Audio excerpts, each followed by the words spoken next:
तो third law क्या कहता है? एवरी एक्शन हैज, अच्छा एक कंडीशन और है। सपोज करो हम किसी चीज पे फोर्स लगा रहे हैं, ठीक है, वो इक्वल एंड अपोजिट हम पे फोर्स लगा रहे हैं। एक कंडीशन और है, क्या है वो कंडीशन? कि उसी टाइम पे क्या करेगा वो? अपोजिट रिएक्शन करेगा। सपोज करो हम इस पे अगर धक्का दे रहे हैं तो सेम उसी टाइम पे ही रिएक्शन होगा।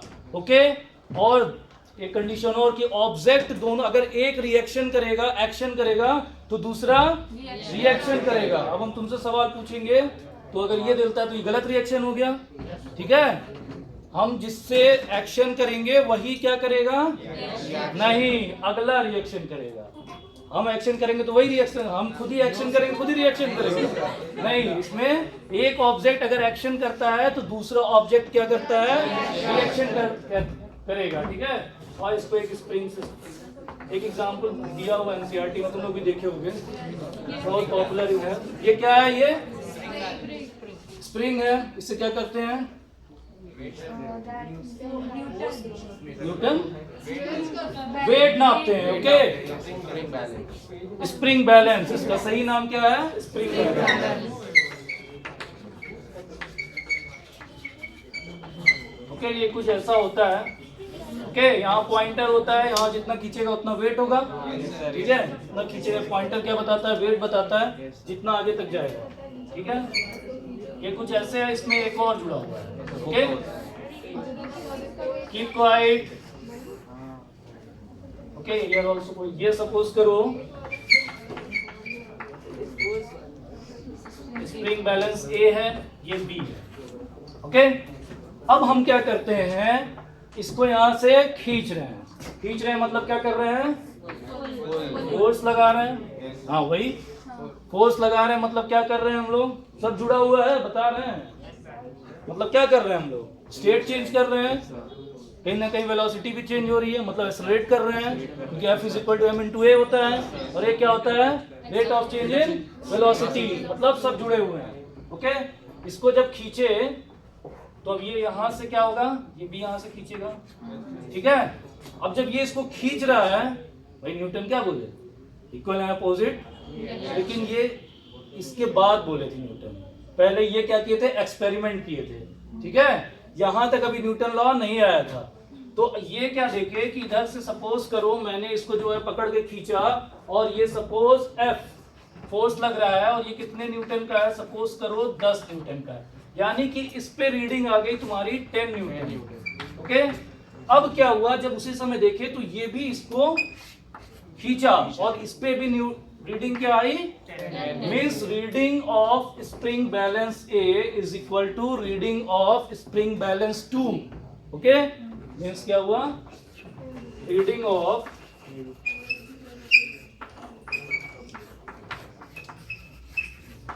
Spring balance A is equal to reading of spring balance B। Means ये अगर 10 न्यूटन आया तो ये भी क्या आया? 10 न्यूटन आया। तो यहीं से न्यूटन साहब क्या कह दिए? Every action has equal and opposite reaction. Okay, ऐसा होता है ना। तो फिर हम जब बंदूक चलाते हैं, रिकॉइल भी बहुत कॉमन एग्जाम्पल है ना, ठीक है। तो हम क्या करते हैं? होल्ड करते हैं। ऐसे पबजी खेलते होगे तो उसमें स्नाइपर लेके जब चलता है, वो जब चलाता है तो क्या होता है? थोड़ा सा ऐसे पीछे हिलता है ना। तो वो पीछे क्यों हिलता है? ठीक है, बुलेट जो है फोर्स तो लगा रही है, ठीक है। अब मान लो कि क्या हुआ? सपोज करो कि ये गन है, ठीक है, this is gun and we fire it. अब ये क्या हुई? बुलेट जो है सपोज v वेलोसिटी से जा रही है, या फिर जितना भी फोर्स लगा रही है, ये निकली, ठीक है। तो ये तो बहुत तेज निकली, इसकी वेलोसिटी बहुत ज्यादा है, ठीक है। तो ये जब निकली तो ये क्या की? पीछे आई। जब इक्वल एंड अपोजिट डायरेक्शन है तो ये पीछे क्यों नहीं आ गया? तो यानी कि कहीं ना कहीं मास भी क्या कर रहा है। और ये कैसे फर्स्ट लॉ से रिलेट हो गया, कैसे फर्स्ट लॉ से रिलेट हो गया? हाँ, वेरी गुड। ये क्या हुआ कि ये इनर्शिया जो है क्या, जितना ज्यादा वेट होगा उतना ज्यादा इनर्शिया होगा। मतलब बंदूक खड़ी है तो खड़ी ही रहना चाहती है, ठीक है, ठीक है, और गोली चल रही है तो चलते ही रहना चाहती है। तो ये क्या हुआ कि ये फोर्स तो उतना ही लगा। ये सपोज करो 100 न्यूटन से निकला, तो इस पे भी, बंदूक पे भी 100 न्यूटन ही लगा, लेकिन इस पे जो है एक्शन ज्यादा हुआ लेकिन रिएक्शन कम हुआ। रिएक्शन कम क्यों हुआ? क्योंकि मास भी कहीं ना कहीं क्या कर रहा है, मैटर कर रहा है, ठीक है। अब नेक्स्ट में हम लोग देखेंगे क्या, इसका एक आधा और एग्जांपल है। जैसे कि सपोज करो नाव वाला, बहुत कॉमन है, हाँ रॉकेट, ठीक है, रॉकेट है, जैसे नाव पे है, ठीक है, हम लोग नाव पे चलते हैं, देखे हो नाव पे जब हम चलते हैं तो क्या करते हैं? अच्छा हम लोग चल रहे हैं तो भी बताएं ये फर्स्ट, तब भी हम लोग का न्यूटन थर्ड लॉ लग रहा है।